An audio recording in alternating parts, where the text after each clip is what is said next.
बिस्मिल्लाहिर्रहमानिर्रहीम, अस्सलाम वालेकुम। लाइव डॉक्टर शाहिद मसूद के साथ मैं हूं सुमेरा सलीम। नाज़रीन, सऊदी वज़ीर ख़ारजा ने कहा है कि सरमायाकारी पर काम जो है आइंदा चंद माह में होगा। इसके अलावा पाकिस्तान और सऊदी अरब ने गजा में फौरी जंग बंदी का मुतालबा किया है। आर्मी चीफ की ज़ेर सदारत कोर कमांडर कॉन्फ्रेंस हुई, जिसमें आर्मी चीफ ने कोर कमांडर को हिदायत की है कि दहशतगर्दों को कहीं भी फाल नहीं होने देंगे। फैज़ाबाद धरना इंक्वायरी कमीशन की रिपोर्ट भी सामने आ गई है। इसके अलावा भी दीगर मौज़ूआत पर आज हम गुफ्तगू करेंगे। स्टूडियो में हमारे साथ मौजूद हैं डॉक्टर शाहिद मसूद। अस्सलाम वालेकुम डॉक्टर साहब। वालेकुम जी, आपको भी डॉक्टर साहब, फैज़ाबाद धरना जो इंक्वायरी कमीशन केस था, उसकी जो रिपोर्ट है वो मंजर आम पर आई है। रिपोर्ट मंजर आम पे आई है और उसमें जो है वो उस वक्त की हुकूमत जो है, पंजाब हुकूमत को जिम्मेदार करार दिया गया है। तो पंजाब में तो उस वक्त शहबाज शरीफ साहब की हुकूमत थी और अब ये देखना है कि और उसमें ये जो अदालत के सामने जब मामला जाएंगे तो उस वक्त शाहिद खान अब्बासी साहब जो है वज़ीर आज़म थे। तो अब इसकी रिपोर्ट कैसे पेश होगी, क्या इसके ऊपर एक्शन होगा, सुप्रीम कोर्ट के सामने जब भी जाएगी तो उन्होंने ज़िम्मेदार तो करार दे दिया है पंजाब हुकूमत को। तो एक अजीब सी एक सूरत हाल आने वाले दिनों में जो है ये सामने मेरे ख्याल से आएगी जब रिपोर्ट पेश होगी। लेकिन जो इसमें जो सऊदी अरेबिया की तरफ से आज उनके वज़ीर ख़ारजा तशरीफ़ लाए पाकिस्तान और 22 तारीख को ईरान के सदर आ रहे हैं। अच्छा, ये दौरा जो है ये जो सूरत हाल है मशरिक़ वस्ता की, ये दौरा कहीं आगे पीछे भी हो सकता था। बहुत ज़्यादा इस वक्त जो है 2 रोज़ा दौरा जो है, यानी जो मशरिक़ वस्ता के हालात हैं उसमें टेलीफोनिक गुफ्तगू हो रही है। यहाँ से भी मुसलसल सऊदी वज़ीर ख़ारजा का जो क़याम रहा है पाकिस्तान, तो वो तमाम ख़ित्ते और दुनिया के साथ राब्ते में रहे। लेकिन वो खुद वो पाकिस्तान तशरीफ़ लाए। दौरे की अहमियत जो है वो ये थी। और यहाँ पर सरमायाकारी की बात देखें, जो ये माशी पाकिस्तान के इश्यूज़ हैं ना, इसे कतई नज़र कि वो अब हुकूमत कौन सी आती है, ये हमारी अदालतों में क्या तब्दीलियाँ आती हैं, चीफ जस्टिस कौन होते हैं, जजेस कौन होते हैं, ये हमारी अस्करी क़यादत कौन होती है, मईशत को हमें लॉक कर देना चाहिए। लॉक से मुराद ये है कि जैसे 5 साल 10 साल के कोई भी हुकूमत अगर आती है तो जो बड़े माशी बाकी जो वेरिएबल्स आते हैं उनके ऊपर तो हम जाहिर है कि हमें डे टू डे बेसिस पे या पेट्रोल की कीमतें ऊपर नीचे हो गई, ये हो गया वो तो उसका। लेकिन जो प्रोजेक्ट्स हैं वो जब तक हम एक लॉन्ग टर्म प्रोजेक्ट्स नहीं बनाएंगे, और वो किसी का भी हो, मतलब अगर कोई ऑरेंज लाइन है या BRT है या कोई और या इस किस्म के कोई देखिए मोटरवे एक आइडियल है ना, नवाज शरीफ साहब के दौर में बनी मोटरवे है। इसी तरह से अगर खान साहब के दौर में कोई प्रोजेक्ट बना है, ये सेहत कार्ड या बाकी कोई चीज़, तो उसको भी चलना चाहिए। अगर पीपल्स पार्टी के दौर में कोई चीज़ें बनी हैं, भुट्टो साहब के दौर में तो आपका न्यूक्लियर आगे किया। तो मतलब हमें इसी तरह से बहुत सारे फैसले हमें मेरे ख्याल से अब उससे कि एक ही पे तख्ती लग रही है बार बार तख्तियाँ बदल रही हैं और नाम बदले जा रहे हैं, इसको ख़त्म करके हमें आगे बढ़ना चाहिए। तो ये जो है ये सरमायाकारी है। ये सबसे जो इसमें एक इंटरेस्टिंग बात है, देखें सऊदी अरेबिया जो है ना वो मामलात को ठीक कर लेगा। कुछ मामलात को हम नहीं ठीक कर सकते, कुछ मामलात हम ठीक नहीं कर सकते। ये जो मुझे बताएं ना कि एयरपोर्ट्स के ये मैनेजमेंट और हम जो दे रहे हैं सऊदी, ये जो एक छोटी बच्ची को एक तस्वीर आई है कि जिसमें वो एक यूनिफॉर्म में मेरे ख्याल से ASF का कौन है बताएं, वो फेंक रहा है बच्ची को, धक्का दे रहा है दूर। ये आप तस्वर कर सकते हैं कि इस तरह से कोई मुत्तहिदा अरब अमारात या कतर या दुनिया के किसी सऊदी अरेबिया या किसी और हीथ्रो पे या अमेरिका के किसी एयरपोर्ट कहीं पर ये इस तरह से कोई करे? यहाँ पर काफ़ी लोगों का काफ़ी ज़्यादा यहाँ पे दिमाग ख़राब हो चुका हुआ है। और उनको जब ये प्रॉपर जो दुनिया जिस तरफ जा रही है, उन लोगों के साथ जो वास्ता पड़ेगा ना और इनको मामलात समझ में आएंगे कि किस तरह। अच्छा, यहाँ से जैसे ही बैठते हैं ना जहाज़ में, PIE में बैठते हैं तो एटीट्यूड कुछ और होता है बिल्कुल। और अगर वो एमिरेट्स से इत्तेहाद की फ़्लाइट में बैठते हैं तो आप देखिए कैसे आराम से बिल्कुल। तो बात यह है कि ये अच्छा है और सरमायाकारी हो रही है बहुत से मामलात के ऊपर। हम उनको कुछ मशवरा दे सकेंगे और ये सऊदी अरेबिया उन मुल्कों में से है जिनके साथ पाकिस्तान की स्ट्रेटेजिक पार्टनरशिप है। इससे कतर, तुर्की के साथ, सऊदी अरेबिया के साथ, यूएई के साथ, कतर के साथ। तो ये हमारी जो स्ट्रेटेजिक पार्टनरशिप है उसमें ये एक और आप समझें कि एक यहाँ पे बहुत सारे प्रोजेक्ट्स में वो खुद अब शायद होटल्स भी बना रहे हैं, बाकी चीज़ें भी करेंगे, मेंटेन भी करेंगे। पाकिस्तान के अंदर भी तो जॉब्स होंगी ना, पाकिस्तान के लोगों को, मैनेजमेंट उनके पास होगी, कुछ हमारे पास होगी, ये बेहतरी इसमें आएगी, ये बहुत अच्छा है।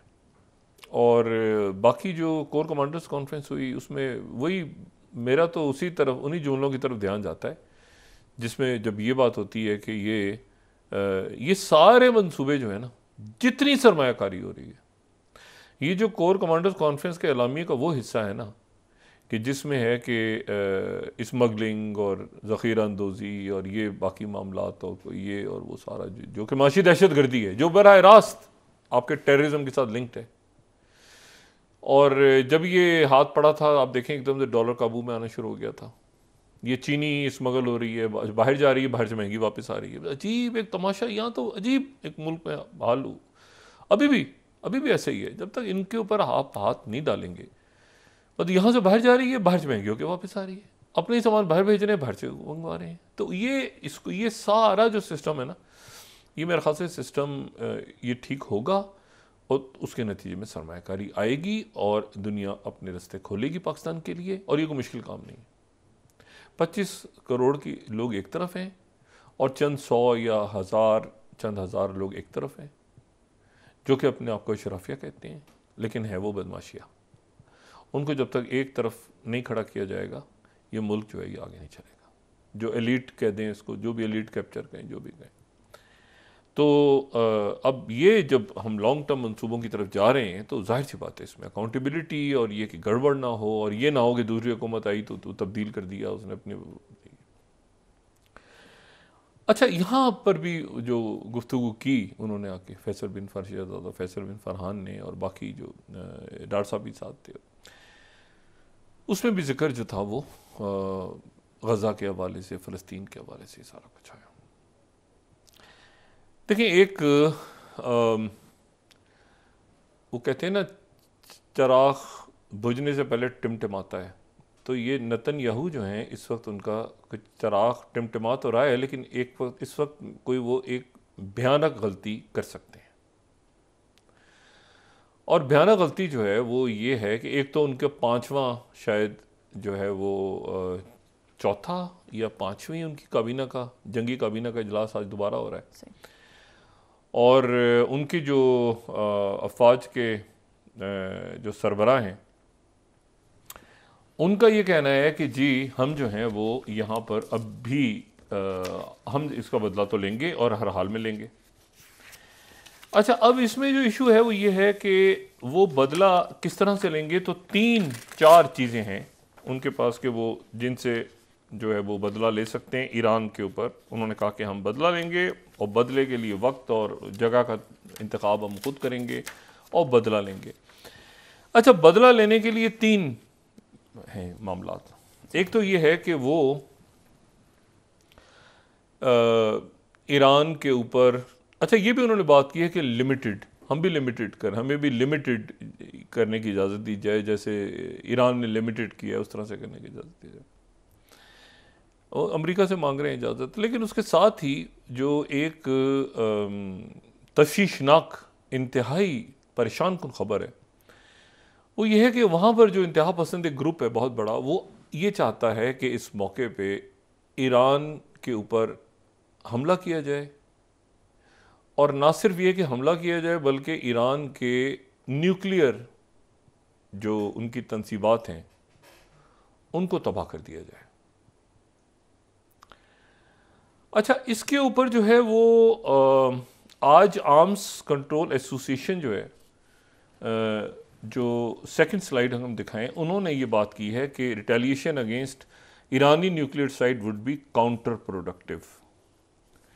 अब काउंटर प्रोडक्टिव, क्योंकि देखें ये सेकंड स्लाइड हम ये इसमें उन्होंने पूरी बात की है कि ये काउंटर प्रोडक्टिव होगा, वो उसके बाद जो है वो वुड बी काउंटर प्रोडक्टिव। वो ईरान अपनी जो उनके जहाँ जहाँ पे उनकी तनसीबात हैं, चाहे वो आरक में हो, चाहे नताज में हो, चाहे वो आरानक में हो, चाहे वो इस्फहान में हो, ठीक है, ये अगर हम मैप दिखा सकें, ईरान की न्यूक्लियर साइट्स इन जगहों पे हैं, मेजर न्यूक्लियर साइट्स हैं। कुछ जगहों पे उनके रिएक्टर्स हैं, कुछ जगहों पे उनके रिसर्च हो रहे हैं, और कुछ जगहों पे यूरेनियम की इनरिचमेंट हो रही है। 60% तक वो चली गई थी मुआहदा ख़त्म होने के बाद, 90% पे वेपन्स तैयार हो जाते हैं। और उनका काफ़ी लोगों का ख्याल ये है कि अभी वेपन तैयार नहीं हुए। काफ़ी दुनिया जो है वो कहती है कि वेपन उनकी एनरिचमेंट जो है यूरेनियम की वो यहाँ तक पहुँच चुकी है। लेकिन ये जो ख्याल है ये इसराइल के अंदर, मैंने हमेशा कहा कि माजी, उनको इसराइल का माजी जो है वो सामने रख के अपना एक प्लान बनाते हैं, चाहे वो हज़ारों साल पुराना माजी हो, चाहे वो हैकल सुलेमानी के दौर का माजी हो, या वो 20 साल पहले का माजी हो। या तो जून 1981 यानी ये वो दौर है जब अफ़गानिस्तान में जंग चल रही है सोवियत यूनियन के अगेंस्ट। ईरान में इनकलाब आ चुका है और यहाँ पर जो है वो सोवियत जहाद या वो सारा चल रहे हैं मामला। ईरान इराक जंग भी शुरू हो गई है। तो इस दौरान जो है वो इराक ने अपना न्यूक्लियर प्रोग्राम इराक बना रहा था, और वो न्यूक्लियर प्रोग्राम 60 और 70 की दिहाई से बना रहा था इराक। और फ्रांस से इराक ने अपना प्लान वो लिया था, पूरा रिएक्टर का मुआहदा करके वो फ्रांस के साथ हो गया था मामला, और उनका काम जारी था। तो 7 जून 1981 इसराइल के F-15 तैयारों ने इराक के ऊपर अटैक किया। ये 90 सेकंड का अटैक था टोटल। उससे पहले उन्होंने सारी उसकी तैयारी वगैरह की, सब कुछ किया, और उन्होंने उसके बाद यहाँ पे और इराक, ये बगदाद से कुछ फासले पे, उन्होंने अटैक किया। ऑपरेशन ओपरा कहें इसको या ऑपरेशन बेबीलोन कहा जाए, और उन्होंने इराक के न्यूक्लियर एसेट्स को जो है वो तबाह कर दिया। 1981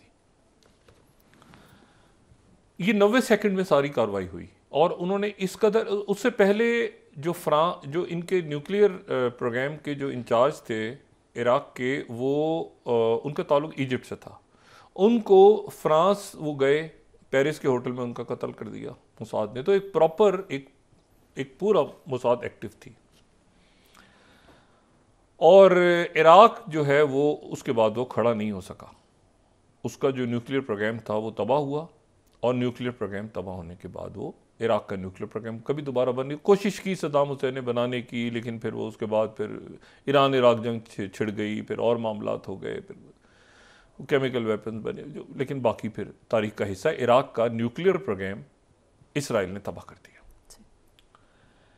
उसके बाद बहुत बाद में जाके 2007 के करीब इसराइल ने शाम के, सीरिया के न्यूक्लियर वेपन के ऊपर भी स्ट्राइक की और उसको भी तबाह कर दिया बहुत बाद में। यानी ये उस वक्त की बात कर रहा हूँ जब ये इराक में और अफगानिस्तान में अमेरिकन बहुत कई सालों के बाद उनको शक हुआ, एक जगह उन्होंने जाके तबाह कर दिया।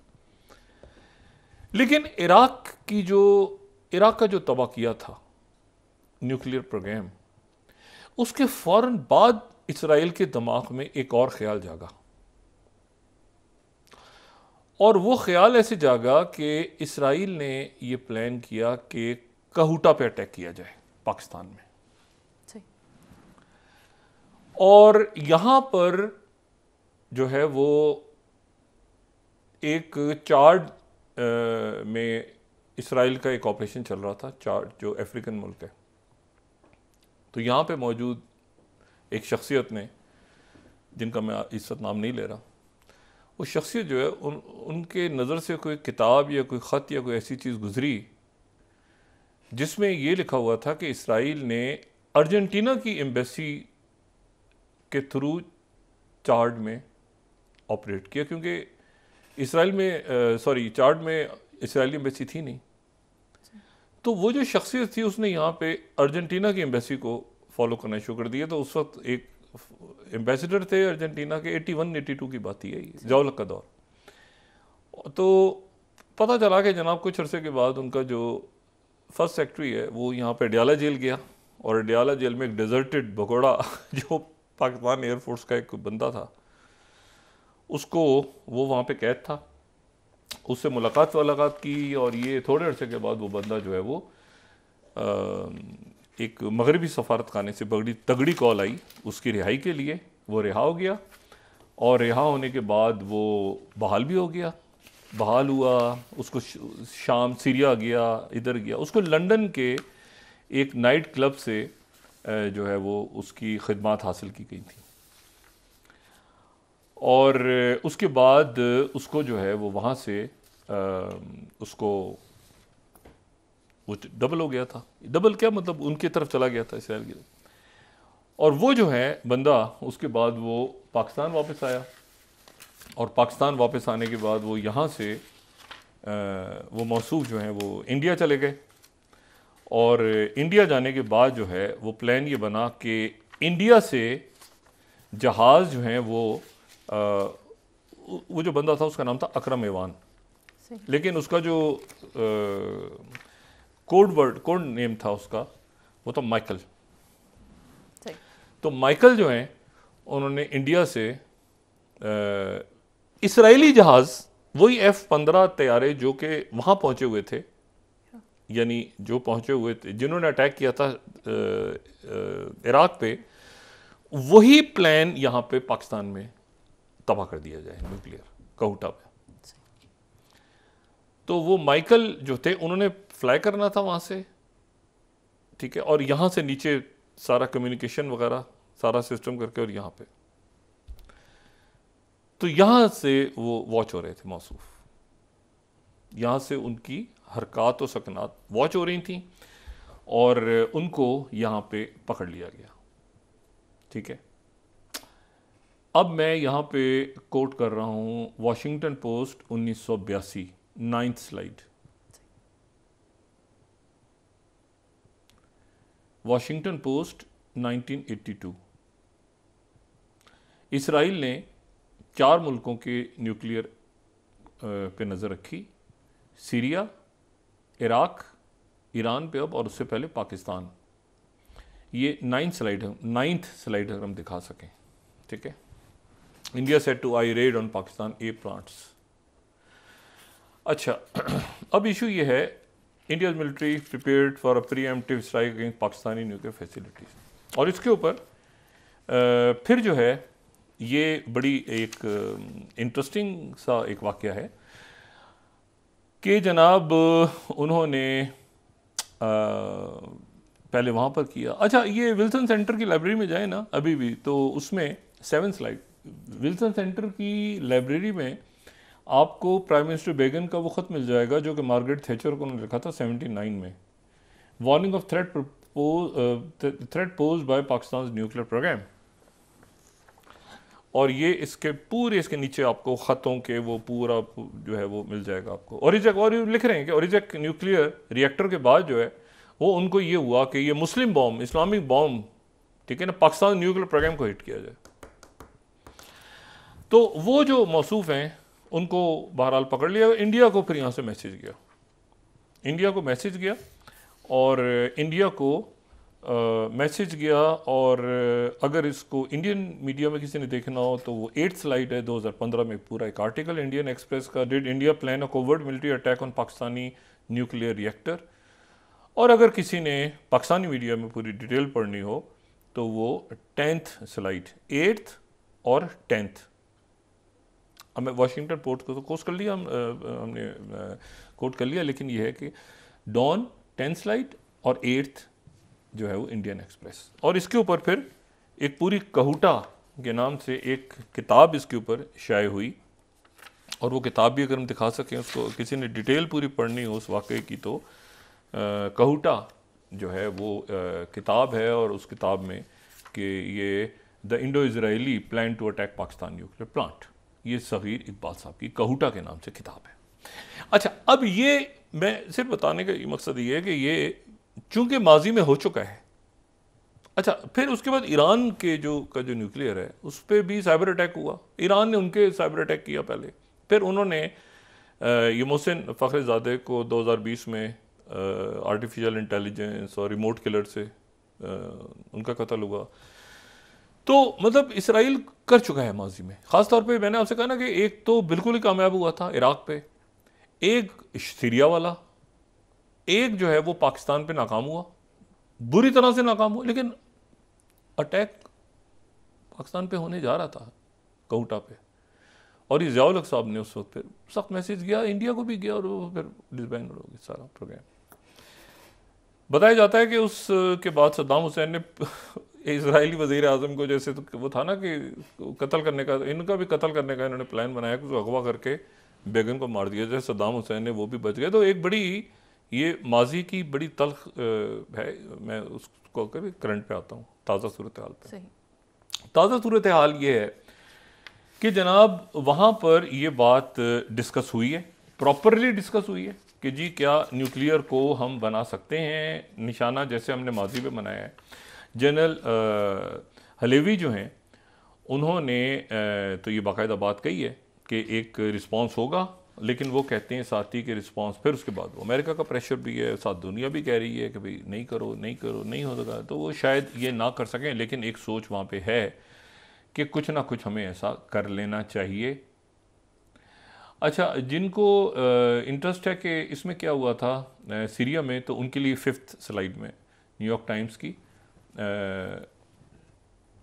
Israel struck Syrian nuclear project. अच्छा, अखबार है हमारे पास, न्यूज़ अगर हम दिखा सकें, न्यूयॉर्क टाइम्स हम दिखा सकें तो ये उस ज़माने का न्यूयॉर्क टाइम्स भी हमारे पास है जब ये अटैक हुआ था इराक पे।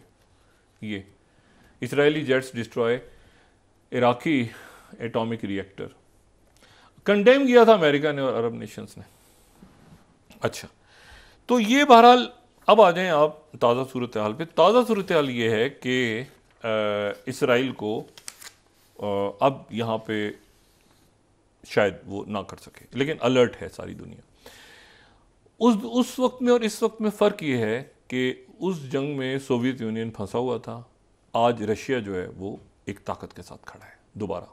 और चाइना और रशिया, चाइना ने जो बात की है इसके ऊपर, वो उन्होंने कहा है कि जो भी ईरान ने किया अपनी सेल्फ डिफेंस में किया है। ईरान ने सेल्फ डिफेंस में किया, और यही बयान जो है, ये जो गुफ्तगू हुई है सदर इब्राहिम रईसी से प्रेसिडेंट पुतिन की, उसमें भी यही बात हुई है कि सेल्फ डिफेंस में किया। उसके ऊपर इसराइल में काफ़ी परेशानी है, और अमेरिका ऑलरेडी ये बात कह चुका है चाइना से कि आप इन मामलात को हल करें, यूक्रेन के मामलात को भी आप हल करें, और बराए करम ये मगरबी एशिया मशरिक़ वस्ता के मामले को भी आप। तो ज़्यादा ऑप्शंस नहीं है नेतन्याहू के पास, सवाए इसके मतलब ये ऑप्शन तो बिल्कुल भी नहीं है ना कि वहाँ से वो इस वक्त परवास करेंगे। और वो मतलब इस वक्त तो उनका ये जो हमास, ये मैं कहता हूँ ना हमेशा 2G ने 6G को शिकस्त दी है इस जंग में। मतलब टेक्नोलॉजी सारी एक तरफ रह गई, सब कुछ जज्बात था, जिस तरह लोग लड़े शहीद होते जा रहे हैं, आज़ादी किस तरह उनको मिलती है अब ये देखना है। लेकिन और आज भी पाकिस्तान में जो बात हुई है वो यही कि 2 रियासती फ़लस्तीनी आज़ादी के लिए, ठीक है। तो ज़्यादा ऑप्शन है नहीं, और मैं अपनी बिल्कुल इस बात पे कायम हूँ। मैं कि जैसे मैंने ज़ेलेंस्की के बारे में कहा था, be thrown under the bus, कि ये नेतन्याहू भी इसको बस के नीचे फेंका जाएगा, अमेरिका इसका, दुनिया इसका बोझ नहीं उठा पाएगी। तमाम अरब ममालिक, तमाम अमेरिका, वो सब सारे अब आप पीछे हटें। अच्छा, कई मुल्क जो हैं वो ईरान से भी कह रहे हैं कि आप पीछे हटें, वो ईरान के। अच्छा, ये जो है ना कोवर्ट ऑपरेशन वाला, कोवर्ट ऑपरेशन तो मोसाद ने किया, पहले इनके चीफ ने भी कहा कि हम इधर कत्ल करेंगे, उधर दुनिया में कत्ल करेंगे। लेकिन मैं आपको ये बताऊं एक बात कि कोवर्ट ऑपरेशन जो है ना, अगर ये शुरू हो गए, आप भूल जाएं कि वो जो कुव्वतें इस वक्त फ़लस्तीनियों के साथ हैं, वो कहते हैं ना लग पता, ये अगर कोवर्ट ऑपरेशन शुरू हो गए ना, अल्लाह ना करे ऐसा हो, उसमें जहाज और फिर अगवा करना, और ये माजी में होता रहा है। शिन फेन भी करती रही है, ये PLO भी करती रही है, मोसाद भी। ये अगर शुरू हो गया तो, और इस वक्त ये वो दुनिया नहीं है कि कोवर्ट ऑपरेशन, और ये हमास के साथ, हमास को इन हालात में भी कहीं से, वो कहते हैं ना कि इसमें भी अपना दिमाग के खपारे होंगे ना बैठ के तल अवीव के अंदर। हमास को रियल टाइम इंफॉर्मेशन मिल रही है ना, रियल टाइम इंफॉर्मेशन कोई कुव्वत दे रही है ना दुनिया की, या कुव्वतें दे रही हैं ना। तो ऐसा नहीं है कि हमास जो है वो या सिल्वर इनके हत्थे नहीं लग रहे। इशू ये है कि इस वक्त जो है ये बिल्कुल मेरा ख्याल ये है कि एक तो ये कि रिटेलिएट करने का उनके पास, अमेरिका ने उनको रोका हुआ है, और रिटेलिएट वो करते हैं तो इसका मतलब है, मैंने कल भी बात की थी, उनका जो मिलिट्री पूरा निज़ाम है उनके, वो सारा का सारा अमेरिका के बगैर चूं चां नहीं कर सकते। और ये जो इसराइल पे भी हुआ, ये इराक पे भी हुआ था, ये भी मैं इस बात को नहीं मानता कि ये जो है ये इसमें अमेरिकन ने कंडेम किया था, लेकिन अमेरिका के बगैर इसराइल कुछ भी नहीं कर सकता। अमेरिका ने रोका भी तो था कि सद्दाम हुसैन के खिलाफ पहली खलीजी जंग में कुछ नहीं करना, तो शमी रुक गए थे। कल जो हमने बात की थी उन्होंने कहा रुक जाओ, रुक गए थे, और चुपके चुपके प्लान कर रहे थे कत्ल करने का, वो भी 5 फौजी मारे गए थे। तो ये इशू ये सारा कि इसको यहाँ पे जंग बंदी की तरफ दोबारा हमास ने अपनी शराइत रख दी हैं, और ये वो शराइत हैं जो जिनमें अब हमास जो है वो, ये जितनी ताखीर होगी, जितनी ताखीर होगी, ये जो जनाजे हैं ना, यानी वहां से आपको पता है मास ग्रेव्स, ये जिस जगह पे टैंक अपने चला रहे हैं वहां पर नीचे वो कच्ची कब्रें होती हैं ना, कच्ची कब्रों के ऊपर उनके टैंक चल रहे हैं इस वक्त, जो लोगों ने। और ये शुमाल से, मतलब है कि जनूब से शुमाल नहीं जाना, ये नहीं करना, वो नहीं करना।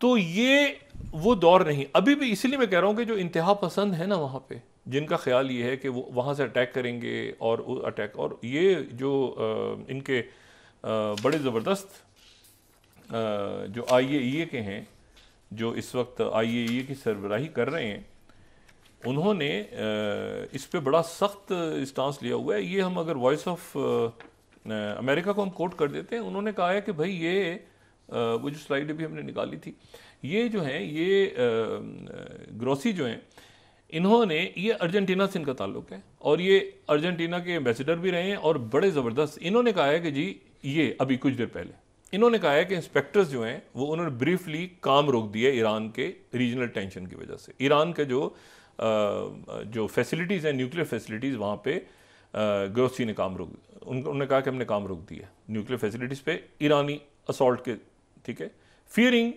Israeli attack.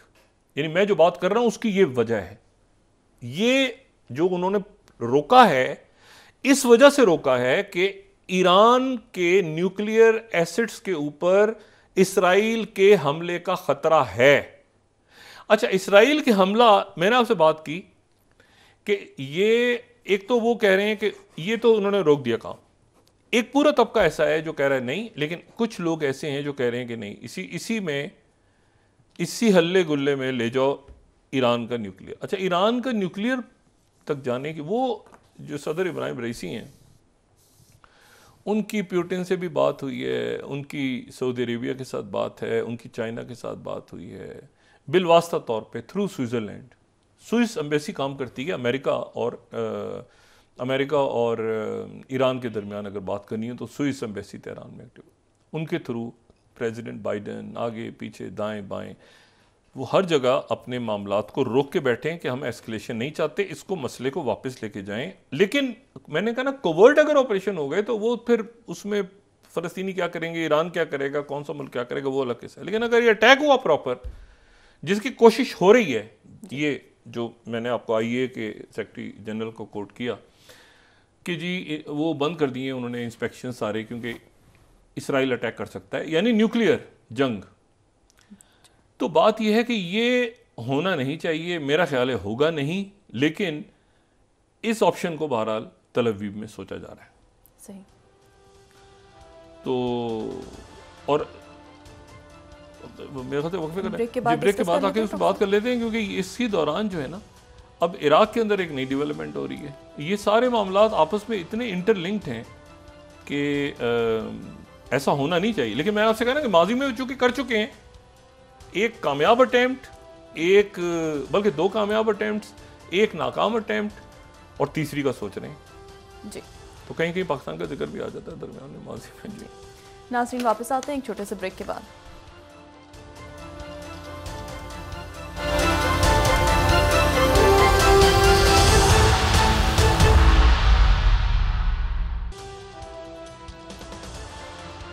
वेलकम बैक नाज़रीन। डॉक्टर साहब, पाकिस्तान तहरीक इंसाफ के रहनुमा असद कैसर साहब का मौलाना फजल रहमान साहब से टेलीफोनिक रब्ता हुआ है, क्या मामला तय पा जाएंगे? देखिए, इस तहरीक में मौलाना साहब साथ शामिल होते हैं या अलग से आते हैं, मौलाना साहब ने एक स्टांस तो लेना, स्टैंड तो लेना। और दूसरी बात यह है कि ये जो हुकूमती मामलात है ना, ये किस तरह से अरेंजमेंट आगे चलता है ये भी एक देखना है, क्योंकि ये जो फैज़ाबाद धरना और बाकी अदालतों में मुख्तलिफ फैसले आने हैं कमिंग डेज के अंदर, बहुत सी जमानतें हो रही हैं, बहुत से जो तहरीक इंसाफ के लोग हैं उनको यकीन है कि खान साहब रिहा के आ रहे हैं चंद दिनों में अदालतों से, तो ये बहुत कुछ अभी होने जा रहा है। और इस दौरान जो है वो खित्ते की, पाकिस्तान की स्टेबिलिटी और खित्ते की स्टेबिलिटी, ये अगर यहां देखें नेतन्याहू को यहां से ये अगर ईरान पे अटैक होता है तो ईरान पे पहले तो क्या ईरान की खत्म हो जाएगी न्यूक्लियर कैपेबिलिटीज। वो जो ये उसमें लिख रहे हैं रिपोर्ट, जो आर्म्स कंट्रोल एसोसिएशन बोल कर रहे हैं, मूव करेंगे दूसरी जगह पे आगे पीछे। और ना ये 80 की दिहाई है। तो बात ये है कि और साइबर अटैक्स तो हो रहे हैं, इधर भी हो रहे हैं उधर भी हो रहे हैं वो तो, और साइबर अटैक्स के दौरान जो है वो जंगें भी हो रही हैं। साइबर अटैक की भी एक लिमिट है, ये भी डिटरेंस देखिए ना, वहाँ पर इशू ये है सारा कि ये जो मामला है ना कि उसमें से कितने पहुंचे, कितने गिरे, कितने तबाह हो गए, ये हो गया वो हो गया, तो इसको अब यहाँ रख के इन बातों को आगे चलना है। क्योंकि ईरान वाले भी कह रहे हैं कि अभी हमने कासिम सुलेमानी का और वो जो दूसरे लोग मारे हमारे, उनका भी हमने उनका बदला भी, ये जरा फलस्तीन का मामला हल हो जाए। अरब ममालिक ने भी रोका हुआ है कि भाई वो सारे मामला, और वो मामला तो बाद में आएंगे। वो असल तो बात ये देखिए ना, रोआ आ रही है हिजबुल्लाह के रहनुमा उधर, ये 36-37 हजार जो हर रोज गुजर रहा है ना, जिसमें जंगबंदी नहीं हो रही, ये और तादाद बढ़ती जा रही है और इस दुनिया के ऊपर एक अजाब बनता जा रहा है कि ये जंगबंदी क्यों नहीं हो रही। इसलिए सबसे पहले तो जंगबंदी करवाई जाए, पहली बात कि इमीडिएट सीज फायर, और इमीडिएट सीज फायर के बाद ये बात की मामला सारे तय हो। अब वो कि जी हमारे कैदी छोड़ें, ये रगमाली छोड़ें, हमास कह रही है कि आप पहले सीज फायर करें। भाई सीज फायर करके आप, भाई सीज फायर एक बात तो होगी ना, पहले वो कह रहे हैं पहले आप हमें उधर से जो खवातीन इतनी छोड़ेंगे, हम ये करेंगे। भाई एक बात में सब राजी हो जाएं, सीज फायर। आज आपको पता है जो प्रीमियर शी जिनपिंग है, उन्होंने जर्मन चांसलर से मुलाकात की है, उन्होंने 4 रुकनी प्लान, 4 पॉइंट्स के ऊपर एक पीस प्लान पेश कर दिया है यूक्रेन के हल का। यूक्रेन के हल का 4 जो रुकनी 4 पॉइंट्स हैं उसमें, ये मैं 21st स्लाइड कोट कर रहा हूं। अब ये सादा से 4 पॉइंट्स हैं जिनके जर्मन चांसलर और चाइना और रशिया ने भी इसको एक्सेप्ट कर लिया, सारी दुनिया। उन्होंने कहा बेस बना लें, शी जिनपिंग ने बेस, आप देखें 21वीं स्लाइड अगर आप देखें, वो 4 बातें हैं। क्या बात है? पहली कि हमें अमन और स्टेबिलिटी लानी है और जाती अपने जो गेन्स हैं उनसे हटना है, पहला पॉइंट। दूसरा, ये शी जिनपिंग के पॉइंट हैं, ये ध्यान में रखें। दूसरा, we should cool down the situation, हालात को ठंडा करें और जल्दी में तेल न डालें, दूसरा। तीसरा, हमें वो कंडीशंस बनानी होंगी जो कि अमन की तरफ जाएं और हम मजीद तलखियां बढ़ाने से रोकें। और चौथा, हमें नेगेटिव असर दुनिया की मईशत पे नहीं डालना चाहिए, सप्लाई चेन्स को, ग्लोबल इंडस्ट्रियल स्टेबिलिटी को हमें, यानी 4 नुक्तों पे सब तैयार हो जाए। ये चाइना ने इस तरह से बात शुरू की, यानी चाइना आया है दुनिया में अमन की बात करने के लिए, जहां जंगें हो रही हैं उनको रोको और अमन की तरफ जाओ। ये जो चल रही है ना मल्टीपोलर, या तो इसमें चाइना चाइना की पोजीशन ये है कि हम वो जंगें छेड़ते हैं और हम अमन लेकर आते हैं। वो कहते हैं जंगें करो, हम कहते हैं अमन करो। और ये बात उन्होंने कहा कि जर्मन यहाँ पे कंपनीज भी लगेंगी, ये भी होगा, ऐसे भी होगा, ऐसे भी होगा। साउथ चाइना सी भी ठंडा हो गया इस वक्त, और वो जो मैंने बात की थी कि वो रुक गए सारे। और जो जर्मन फॉरेन मिनिस्टर हैं खातून, वो आज जॉर्डन, और जॉर्डन के बाद वो तल अवीव जाके वो भी इसको ठंडा कर रहा है, यूरोप भी इसको ठंडा कर रहा है। यूक्रेन की जंगें और ये मशरिक वस्ता की जंगें और ये सारा कुछ जो है, सबसे ज्यादा अगर किसी पे बोझ पड़ा है, एक तो इन इलाकों में जो कुछ हुआ, इंसानी जाने गई, जो वो यूरोप पे पड़ा है। वो यूरोप में सबसे ज्यादा इमिग्रेशन देखे ना, यूक्रेनियंस आगे, यहां से सीरियंस, सोमाली, ये जो लड़ाई हो रही है वो सारे यूरोप पहुंच रहे हैं। कश्तियों में बैठ बैठ के कोई समंदर में गर्क हो रहा है, कोई इधर हो रहा है, कोई उधर मर रहे हैं लोग, और सारा बर्डन जो है यूरोप पे। अमेरिका तो दूर है, अमेरिका तो एक तरह से बहुत इतना बड़ा समंदर है बीच में। भाई आप मेडिटेरियन को तो अबूर कर सकते हैं ना, हर कोई कोलंबस की कश्ती में बैठ के तो नहीं पहुंच सकता ना भटक के अमेरिका। ये वो अमेरिका नहीं पहुंचा था, वो भी साउथ मतलब कैरिबियन की तरफ गया था बारह। तो बात यह सारी कि वो तो सेफ है इस लिहाज से, इमिग्रेंट सारे यहां पहुंच रहे हैं। और यहां और अभी बहुत बड़ी तादाद में, अगर अफ्रीका स्टेबल नहीं हुआ, अगर अफ्रीका स्टेबल नहीं हुआ और वहां खाना जंगी जारी रही, सूडान पे फिर बात करेंगे, सूडान के हालात खराब हैं, बाकी अगर यहां पर स्टेबिलिटी नहीं हुई और चाइना ने अपने बेल्ट एंड रोड, देखिए अमेरिका करे क्विक, अगर वहां पर आप लोगों के रिसोर्सेज नहीं पैदा करते तो लोग भागेंगे ना वहां से चाइना। अगर वहां खाना जंगी ये वो तो यार निकलो भागो यहां से, यूरोप है सामने और तो कोई जगह नहीं है। तो इसलिए वहां पर अफ्रीका की स्टेबिलिटी भी सूट करती है यूरोप को, जहां पे चाइना की इन्वेस्टमेंट हो रही है, या फिर अमेरिका उससे बड़ा कोई प्लान कोई भी लाए, लेकिन जॉब्स देखिए ना, वो ब्लड डायमंड होना शुरू हो जाए ना। इशू ये है कि वहां पर एक स्टेबिलिटी लाई जाए वहां पे। तो ये वो बात है जो यूक्रेन का भी हाल है, यूक्रेन में भी तो इंसानी जाने जा रही हैं। अब छोड़ देंगे जेलेंस्की की पॉलिसी क्या थी या किसने गलती की, इंसानी जाने है ना। आप सबसे पूरी मैशत रुकी हुई थी, आप छोड़ देंगे किसका जहाज था, क्या जहाज था, ये सप्लाई चेन्स खोलनी है ना आपने। भाई फिलिपिनो पाकिस्तानी भी थे उसमें, वो इंडियंस, वो बांग्लादेशी, भाई उनकी क्या गलती है, वो तो मजदूरी के लिए पहुंचे हुए हैं। किसी रंग और नस्ल के लोग हों, वो अपनी मजदूरी के लिए, उनको क्या किसका जहाज है, इसका मालिक कौन था, तो कोई सामान उठाओ भाई, वो सामान उठा के रख रहे हैं क्रूज, मतलब उनको देखिए। इसको यहां रोकना होगा, ये जो है ना इसको यहां पे रोकना होगा, बजाय इसके। अब ये ईगो का मसला हो गया ना, नथिंग होगा खुद। वहां पर इसराइल में बात हो रही है, उनके लोग मुजाहरे कर रहे हैं सारे कि भाई आप खत्म करो इसको, बात को आगे लेके चलो। कतर, यूएई, इस्लामी सऊदी अरेबिया, ये सारे मुल्क तैयार हैं कि हम असर नौ तामीर करेंगे। अब मतलब आप देखें ना, हमास भी वहां पे रूल नहीं करेगी, किसी ऐसी शख्सियत को लाया जाएगा जिसमें सब मुत्तफिक हों फलस्तीनी। इसे और क्या चाह रहे हैं, मतलब वहां पर ये फोर्सेस अरब मुल्कों की जाएंगी, ये सिक्योरिटी की यकीनी बनाएंगी। जब आपका मकसद खत्म हो जाता है, किसी जगह लड़ रहे होते हैं आप किसी कुव्वत के खिलाफ, तालिबान लड़ रहे थे अमेरिका के खिलाफ, अमेरिका चला गया, अब तालिबान को खत्म कर देना चाहिए। धमाके और यही पाकिस्तान का ये टीटीपी का इशू चल रहा है ना, कि भाई आप असला फेंके, अपनी पुलिस अपनी बनाएं, अपनी फौज बनाएं, पूरा मुल्क अपना तामीर करें और पड़ोसियों के साथ ताल्लुकात अच्छे रखें। पाकिस्तान का ये सादा सा केस है ना, कोई लंबा चौड़ा तो किस्सा ही नहीं है। इशू ये है कि जब वहां से ये खत्म हो जाएगा सारा खेल, हमास तो वो जो हुआ है उनके साथ, फलस्तीनियों के साथ, उसके नतीजा है ना, जो यूनाइटेड नेशंस के सेक्रेटरी जनरल की जो बात है कि हमास प्रोडक्ट है उन वाकयात की। जब वो वाकयात आप खत्म करते हैं और खत्म होते हैं सारे ये वाकयात, यासिर अरफात भी तो टेररिस्ट लिस्ट में थे एक जमाने में, शिनफेन भी तो थी, इंडियन प्राइम मिनिस्टर भी तो थे। लेकिन फिर उसके बाद ये होता है कि फिर आप उसमें उन हालात को फिर आप चेंज करते हैं, और उन हालात को के मुताबिकत के लिहाज से जब वो कह रहे हैं कि भाई हम नहीं आएंगे यहां पे और दूसरे मुल्क सिक्योर करेंगे आगे, और वो हथियार फेंकेंगे, ठीक है पुलिस बनेगी फलस्तीन की, एक नया मुल्क खड़ा, तो अब और क्या चाहिए भाई। अब हम न्यूक्लियर करेंगे, कभी कतर को गालियां, कभी उसको बुरा भला पे। बीबी नेतन्याहू का खेल हो गया खत्म।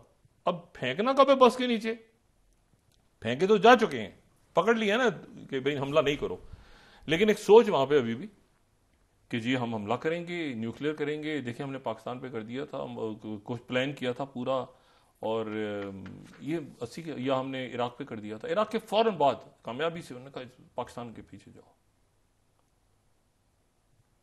फौरन बाद जैसे इराक का खत्म हुआ ना 81 में, उन्होंने कहा पाकिस्तान के पीछे जाओ। जबरदस्त हो गया इसराइल। वो दिन उसका दिन है, उनका प्लान सबसे बुरा जो नाकाम हुआ किसी मुल्क के न्यूक्लियर को ख़त्म करने का, वो पाकिस्तान। तो बात ये सारी कि इससे निकलना होगा सबको। ये आपके ऑयल की कीमत ज़रा आज बेहतर हुई है, थोड़ी सी स्टेबिलिटी आ रही है। चाइना, रशिया, अमेरिका, यूरोप, इन ये आप भूल जाएंगे उनका रोल नहीं है। उनके बहुत ज़्यादा उनके लोगों ने इसमें रोल प्ले किया है सीज फायर के लिए। इस्तीफे दिए हैं लोगों ने, आवाज़ें उठाई हैं, मुजाहरे किए हैं। इस्लामी मुल्कों से ज़्यादा मुजाहरे हुए हैं फ़लस्तीनियों के लिए गालिबन वहाँ पे।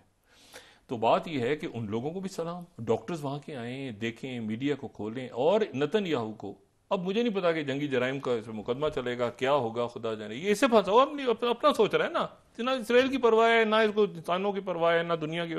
मेरा क्या होगा? ये तो करप्शन केस में अंदर था, हुकूमत गिर जाती है, अंदर जेल में चला जाता, जान बच जाती। अब मसले कि 35-36,000-37,000 जो शहीद हो गए, उनके साथ ही क्या जेल में जाएगा? हुकूमत करप्शन केस में जाएगा ये अंदर। यहां पे फंसा हुआ है कि मैं जाते जाते बस कुछ गड़बड़ कर जाऊं और मैं बच जाऊं। ऐसा नहीं है। हमास अपना पूरा प्लान लेके आगे पहुंचे हुए हैं। और ये भूल जाएं कि अमेरिकन ने लॉक लगाया होगा इनके न्यूक्लियर पे, और मुल्कों ने भी लॉक लगाया होगा। ठीक है ना, कि ये इस तरह की हमाकत ना करें। तो ये जो है मतलब है कि अब ये कल तक देखते हैं। और जर्मन ने भी बात की है, ब्रिटिश की तरफ से भी रिस्ट्रेन की बात हुई है। उन्होंने मजम्मत भी कर दी है ईरान की सारी दुनिया में, लेकिन ये नहीं, हम करेंगे, दोबारा करेंगे, क्योंकि वो इन्होंने जंग फैलानी है ना, तो वो उससे रुका हुआ है। और उसके साथ ही अभी थोड़ी देर पहले थोड़ी सी उनकी गुफ्तगू में नरमी आई है, और वो कह रहे हैं कि ऐसा है कि अभी नहीं, वक्त जगह का जो है वो फैसला हम हो सकता है बाद में करें और खुद करें। जो दुनिया हमसे कह रही है कि हम फौरी तौर पे हमला कर दें, दुनिया कब कह रही है फौरी तौर पे हमला? ये पता नहीं क्या हो गया इनको। अच्छा, और इसके साथ ही मैं सिर्फ एक बात करके इसके ऊपर मैं इसको ख़त्म करता हूँ। वहाँ पे जो इराक के वज़ीर आज़म हैं शिया सुडानी, उनकी मुलाकात हुई है प्रेसिडेंट बाइडेन से, और ये उसके बाद बड़ी ज़बरदस्त एक स्टेटमेंट आई है 25वीं। ठीक है ना, उनकी पहले तो ऑस्टिन लॉयड से मुलाकात हुई, और उस मुलाकात के नतीजे में ये हुआ, कैसे ज़बरदस्त लीडर्स हैं, गए किस काम के लिए, क्या काम होते, हालात तो सेटल हो गए हैं ना। तो इराक ने और अमेरिका अब इराक के शिया सुडानी साहब को इस बात पे हमारा अड्डा रहने दो, असला फरोख्त करने जा रहा है।